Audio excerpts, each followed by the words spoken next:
120 words per minute for 10 minutes. 5 seconds more. Start. Madam Speaker, on this auspicious day of Vasant Panchami, I rise to present the budget for 2017-18. Spring is a season of optimism. I extend my warm greetings to everyone on this occasion. Madam Speaker, our government was elected amidst huge expectations of the people. In the last 2.5 years, it has been our mission to bring a transformative shift in the way our country is governed.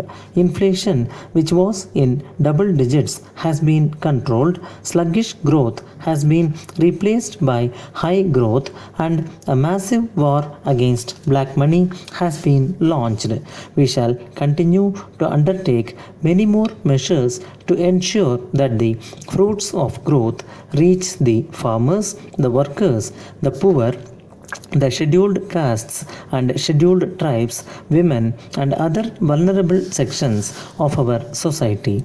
Our focus will be on energizing our youth to reap the benefits of growth and employment. There are, however, three major challenges for emerging economies. First, the current monetary policy stance of the US Federal Reserve to increase the policy rates more than once in 2017 may lead to lower capital inflows and higher outflows from the emerging economies. Second, the uncertainty around commodity prices, especially that of crude oil, has implications for the fiscal situation of emerging economies. It is, however, expected that increase, if any, in oil prices would get tempered by quick response from producers of shale gas and oil. This would have a sobering impact on prices of crude and petroleum.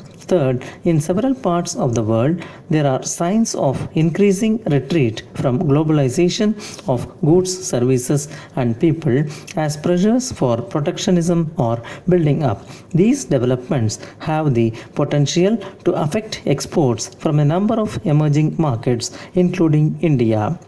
Amidst all these developments, India stands out as a bright spot in the world economic landscape. India's macroeconomic stability continues to be the foundation of economic success. Foreign exchange reserves have reached 361 billion US dollars as on 20th January 2017, which represents a comfortable cover for about 12 months of imports. The government has also continued on the steady path of fiscal consolidation without compromising on the public investment requirements of the economy.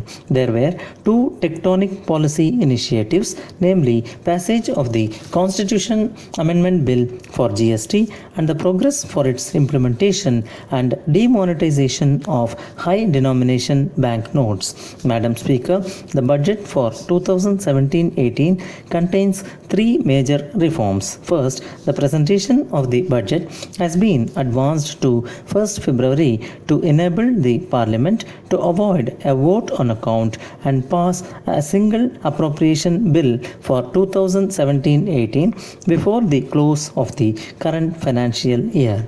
This would enable the ministries and departments to operationalize all schemes and projects, including the new schemes, right from the commencement of the next financial year.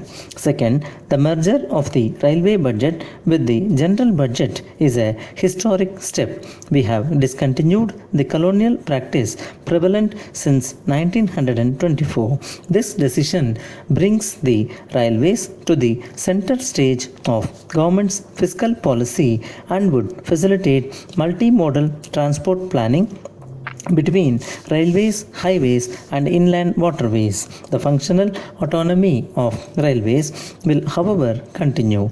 Third, we have done away with the planned and non planned classification of expenditure. This will give us a holistic view of allocation for sections and ministries. This would facilitate optimal allocation of resources.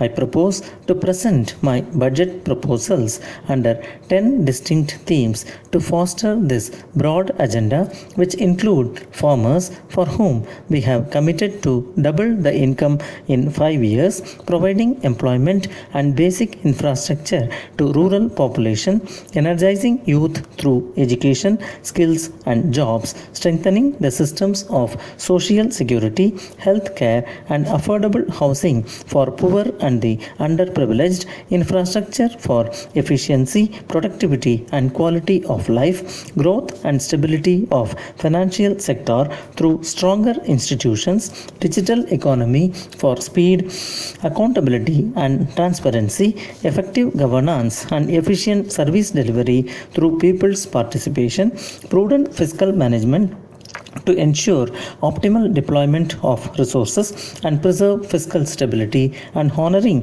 the honest through proper tax administration.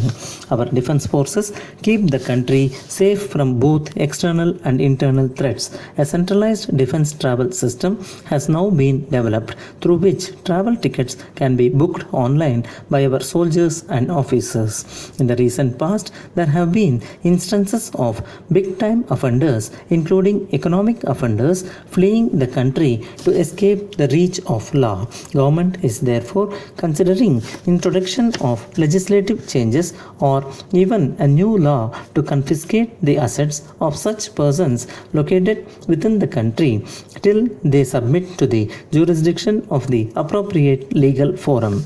India's tax to GDP ratio is very low, and the proportion of direct tax to indirect tax is not optimal from the viewpoint of social justice. From the figures, we can conclude that we are largely a tax non-compliant society. The predominance of cash in the economy makes it possible for the people to evade their taxes. When too many people evade taxes, the burden of their share falls on those who are honest and compliant. India is the world's largest democracy. Political parties are an essential ingredient of a multi-party parliamentary democracy. Even 70 years after independence, the country has not been able to evolve a transparent method of funding political parties, which is vital to the system of free and fair elections.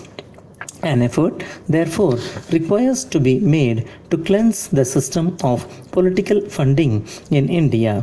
I therefore propose the following scheme as an effort to cleanse the system of funding of political parties. In accordance with the suggestion made by the Election Commission, the maximum amount of cash donation that a political party can receive will be rupees 2000 from one person.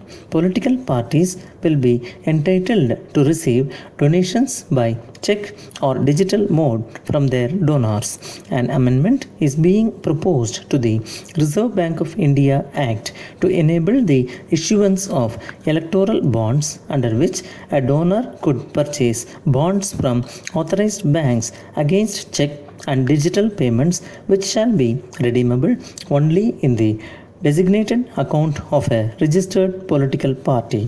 While the government is trying to bring within tax net more people who are evading taxes, the present burden of taxation is mainly on honest taxpayers and salaried employees who are showing their income correctly. Therefore, post demonetization, there is a legitimate expectation of this class of people to reduce their burden of taxation. Also, an argument is made that if a nominal rate of taxation is kept for lower slab, many more people will prefer to come within the tax net. I therefore propose to reduce the existing rate of taxation for individual assessees between income of rupees 2.5 lakhs to rupees 5 lakhs to 5% from the present rate of 10%. It is my privilege to inform this august House that the GST Council has finalized its recommendations on almost all the issues based on consensus, and after spirited debate and discussions, Centre shall continue to strive to achieve the goal of implementation of GST as per schedule without compromising the spirit of cooperative federalism. Implementation of GST is likely to bring more taxes both to central and state governments because of widening of tax net.